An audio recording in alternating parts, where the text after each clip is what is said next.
ମହାଭାରତରେ ଅର୍ଜୁନ ଶ୍ରୀକୃଷ୍ଣଙ୍କୁ ପ୍ରଶ୍ନ ପଚାରିଲେ କର୍ଣ୍ଣଙ୍କର ରଥଚକ ତଳେ ଦବି ଯାଇଛି, ଏହି ସମୟରେ ତାଙ୍କୁ ମାରିଦେବା ଉଚିତ ହେବ କି ମାଧବ?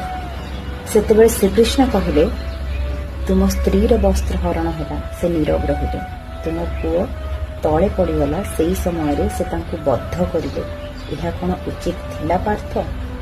କହିବାର ଅର୍ଥ ଯେତେବେଳେ ସାମ୍ନାରେ ଥିବା ମଣିଷ ପାଇଁ ଉଚିତ ଅନୁଚିତ ନ୍ୟାୟ ଧର୍ମ ଏସବୁ କିଛି ବି ମ୍ୟାଟର କରୁନି, ସେ ସମୟରେ ତୁମ ନିଜ ପାଇଁ ଉଚିତ କ'ଣ, ତୁମ ନିଜ ପାଇଁ ନ୍ୟାୟ କ'ଣ, ସେଇଟା ବୁଝିବା ବହୁତ ଜରୁରୀ।